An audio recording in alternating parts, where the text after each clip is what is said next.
श्री स्वामी समर्थ. नमस्कार सर्वांना. श्री स्वामी समर्थ कृपा या माझ्या यूट्यूब चॅनलवर सर्वांचं मनापासून खूप खूप स्वागत. आजचा दिवस तुम्हाला खूप सुखाचा, आनंदाचा आणि भरभराटीचा जावो हीच मी स्वामींच्या चरणी प्रार्थना करते आणि आज या नवीन व्हिडिओला सुरुवात करते. 15 जुलैपासून पवित्र अशा आषाढ महिन्याला सुरुवात झालेली आहे. आषाढ हा महिना धार्मिक दृष्टीने खूप महत्त्वाचा मानला जातो, कारण या महिन्यापासून चातुर्मासाला सुरुवात होते. या महिन्यात आषाढी एकादशी येते, जी वर्षातील सर्वात मोठी एकादशी तिथी मानली जाते. आणि याच महिन्यात गुरुपौर्णिमा येते. आषाढ महिन्यात येणाऱ्या या प्रत्येक व्रताला अनन्यसाधारण असं महत्त्व आहे. यासोबतच या आषाढ महिन्यामध्ये आपल्या कुलदेवीची सुद्धा उपासना केली जाते. याचबरोबर अनेक घरांमध्ये कुलदेवीचा मानसन्मान केला जातो, कुळाचार केला जातो. आषाढ महिन्यात कुलदेवीची उपासना करण्याचं मुख्य कारण म्हणजे या महिन्यात आषाढ गुप्त नवरात्री सुद्धा साजरी केली जाते, जी कुलदेवीच्या उपासनेसाठी अत्यंत फलदायी मानली जाते. वंशवृद्धी व्हावी यासाठी या आषाढ महिन्यामध्ये कुलदेवीची उपासना करणे खूप महत्त्वाचे मानले जाते. तर आपल्या कुलदेवीच्या उपासनेचाच एक भाग म्हणून या आषाढ महिन्यात मंगळवारी तुम्हाला कुलदेवीला एक वस्तू अर्पण करायची आहे. ही सेवा केल्यामुळे तुमच्या आयुष्यातील दुःख, संकट, अडचणी नष्ट होऊन तुमच्या इच्छांची, मनोकामनांची पूर्ती होईल. तर अशी कोणती वस्तू आहे जी आपल्याला आषाढ महिन्यामध्ये मंगळवारी कुळदेवीला अर्पण करायची आहे? ही सेवा तुम्हाला कशा प्रकारे करायची आहे याबाबतची संपूर्ण माहिती या व्हिडिओमध्ये मी तुम्हाला सांगणार आहे. त्यामुळे तुम्ही व्हिडिओ शेवटपर्यंत ऐका. चॅनलवर नवीन असाल तर चॅनलला सबस्क्राईब करा आणि असेच माहितीपूर्ण व्हिडिओ पाहण्यासाठी बेल आयकॉनला देखील प्रेस करा. तसेच कमेंट बॉक्समध्ये तुमच्या कुळदेवीचं नाव नक्की लिहा, जेणेकरून तुमच्या कुळदेवीचा कृपाशीर्वाद हा तुमच्यावर आणि तुमच्या कुटुंबावर अखंड राहील. तर पहा, आषाढ महिन्यात कुळदेवीची उपासना केल्याने तुमच्या घराचे आणि घरातील सदस्यांच्या आरोग्याचे रक्षण होते आणि कौटुंबिक सौख्य प्राप्त होते. यासाठी जी सेवा मी तुम्हाला सांगणार आहे, तर ही सेवा तुम्हाला मंगळवारी करायची आहे. आषाढ महिन्यात एकूण 4 मंगळवार येत आहेत. तर आषाढ महिन्यातील या प्रत्येक मंगळवारी हा उपाय करण्याचा तुम्हाला जास्तीत जास्त प्रयत्न करायचा आहे. 4ही मंगळवार जर तुम्ही हा उपाय केला तर तो खूप जास्त प्रभावी ठरेल. पण नाही शक्य झालं तर तुम्हाला जमेल तेवढ्या मंगळवारी कुळदेवीची ही सेवा तुम्ही नक्की करा. कारण मंगळवार हा आपल्या कुळदेवीला समर्पित असणारा दिवस आहे. शिवाय आषाढ महिन्यामध्ये एक गुप्त नवरात्री येते आणि नवरात्र तिथी ही सुद्धा आपल्या कुळदेवीला समर्पित असते. आपली कुळदेवी ही आपल्या कुळाचं, आपल्या कुटुंबाचं रक्षण करत असते. आपली कुळदेवी आपल्या कुळाचा उद्धार करत असते. तिच्यामुळेच तुमच्या कुटुंबात वंशवृद्धी होत असते. तर आपल्या कुळदेवीच्या या कामाप्रती कृतज्ञता व्यक्त करण्यासाठी तुम्हाला ही सेवा करायची आहे. ही सेवा करण्यासाठी तुमच्या देवघरामध्ये तुमच्या कुळदेवीचा टाक, फोटो किंवा मूर्ती ही असायला हवी, तरच ही सेवा तुम्ही करू शकता. जर तुमच्याकडे कुळदेवीचा फोटो, टाक किंवा मूर्ती काहीच नसेल ना, तर कुळदेवी स्वरूप एक सुपारी घ्या आणि त्या सुपारीला कुळदेवीचं प्रतीक मानून ही सेवा तुम्ही करू शकता. ही सेवा तुम्हाला मंगळवारी करायची आहे. दिवसभरात कधीही ही सेवा तुम्ही करू शकता. अगदी सकाळपासून ते रात्रीपर्यंत जेव्हा केव्हा तुम्हाला वेळ मिळेल तेव्हा तुम्ही ही सेवा करा. ही सेवा तुम्ही संकल्पयुक्त सुद्धा करू शकता. जर तुमची एखादी इच्छा अपूर्ण असेल आणि तुमची इच्छा कुळदेवीकडून पूर्ण करून घेण्यासाठी तुम्ही संकल्प करू शकता, तर मंगळवारी सकाळी स्नान केल्यानंतर देवघरातील देवांची पूजा करून घ्यायची आहे. कुळदेवीची सेवा करायची असल्याने उंबरठ्याला हळद कुंकू लावून उंबरठ्याची पूजा करून घ्या. यासोबतच तुम्हाला तुळशीची पूजा करायची आहे आणि यानंतर तुम्हाला या सेवेला सुरुवात करायची आहे. सेवेला सुरुवात करण्यापूर्वी सर्वप्रथम तुम्हाला गाईच्या शुद्ध तुपाचा एक दिवा तुमच्या देवघरामध्ये प्रज्वलित करून घ्यायचा आहे. धूप, दीप, अगरबत्ती लावून वातावरण अगदी प्रसन्न करा आणि यानंतर तुमच्याकडे जर कुळदेवीचा फोटो असेल तर फोटो स्वच्छ पुसून घ्या. टाक असेल तर टाकावर अभिषेक करून घ्यायचा आहे किंवा कुळदेवी स्वरूप सुपारी घेतली असेल तर सुपारीवर सुद्धा तुम्हाला अभिषेक करायचा आहे. त्यानंतर एका छोट्याशा वाटीमध्ये हळद कुंकू घेऊन त्याचा गंध तयार करायचा आहे आणि या गंधाने तुम्हाला एखाद्या स्टीलच्या ताटामध्ये किंवा ताम्हणामध्ये एक स्वस्तिक काढायचं आहे.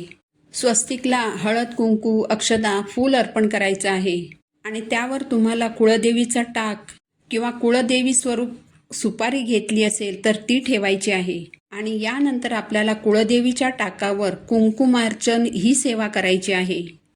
म्हणजेच देवीच्या चरणापासून ते मस्तकापर्यंत देवीला कुंकवाने अर्चन करायचं आहे. तुमच्या उजव्या हाताचा अंगठा, मधलं बोट आणि मधल्या बोटाच्या शेजारचं बोट म्हणजे अनामिका या 3 बोटांमध्ये जेवढं कुंकू मावेल तेवढं कुंकू घ्यायचं आणि देवीच्या चरणापासून ते मस्तकापर्यंत अर्पण करत जायचं आहे. म्हणजे एक प्रकारे देवीला कुंकवाने आंघोळ घालायची आहे. उजव्या हाताची 5ही बोटं वापरून सुद्धा तुम्ही कुंकुमार्चन ही सेवा करू शकता. आता हे कुंकुमार्चन किती वेळा करायचं तर तुम्ही 11 वेळा करू शकता, 16 वेळा करू शकता किंवा 108 वेळा सुद्धा करू शकता. कुंकुमार्चन करत असताना तुम्ही तुमच्या कुळदेवीचं नाव घेऊ शकता. कुळदेवीचा कोणताही मंत्र जर तुम्हाला येत असेल तर तो मंत्रसुद्धा तुम्ही म्हणू शकता. जर तुम्हाला तुमची कुळदेवी माहीत नसेल किंवा कुळदेवीचा कोणताही मंत्र तुम्हाला येत नसेल तर तुम्ही नवार्णव मंत्र म्हणत कुंकुमार्चन करायचं आहे. तुमची कुठलीही कुळदेवी असेल, कुठलीही म्हणजे माता लक्ष्मी असेल, रेणुका माता असेल, तुळजाभवानी असेल, कुठलीही कुळदेवी असेल, नवार्णव मंत्र हा सर्व कुळदेवींसाठी आहे. म्हणून हा मंत्र खूप प्रभावी आहे. ओम ऐं ह्रीं क्लीं चामुंडाय विच्चे या मंत्राचा अर्थ असा आहे, ओम हा ब्रह्मांडाचा ध्वनी आहे, ऐं म्हणजे देवी सरस्वती, ह्रीं म्हणजे देवी लक्ष्मी, क्लीं म्हणजे देवी काली, चामुंडाय विच्चे म्हणजे दुष्टांचा नाश करणारी चामुंडा देवी, महाकाली, महालक्ष्मी, महासरस्वती या 3 देवींचा उच्चार या मंत्रात आहे. म्हणून हा मंत्र खूप प्रभावी आहे. कुंकुमार्चन केल्यानंतर दुसऱ्या दिवशी हे कुंकू तुम्हाला काढून घ्यायचं आहे आणि एका डबीमध्ये भरून ठेवायचं आहे आणि दररोज ते कुंकू तुमच्या कपाळावरती लावायचं आहे. याचबरोबर जेव्हा तुमच्या घरातील एखादी व्यक्ती महत्त्वाच्या कामासाठी बाहेर जात असेल तर त्यावेळी या कुंकवाचा एक ठिपका त्या व्यक्तीच्या कापडावर लावायचा आहे, जेणेकरून त्याला त्याच्या कामामध्ये 100% यश मिळेल. तसेच मुलांच्या कपाळावर सुद्धा या कुंकवाचा एक टिळा नक्की लावा.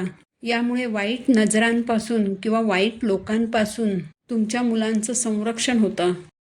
यानंतरची दुसरी सेवा म्हणजे त्या कुळदेवीला लवंगांचं अर्चन करायचं आहे.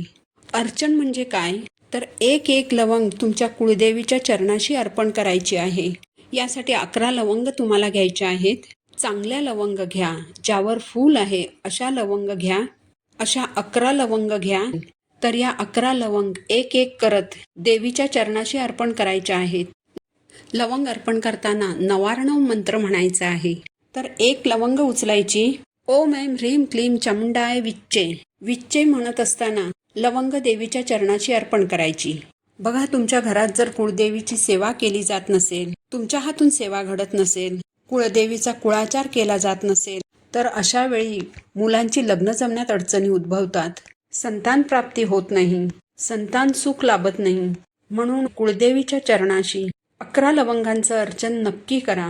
अख्ख्या दिवसभरात कधीही ही सेवा करा. दुसऱ्या दिवशी या लवंग काढून घ्या.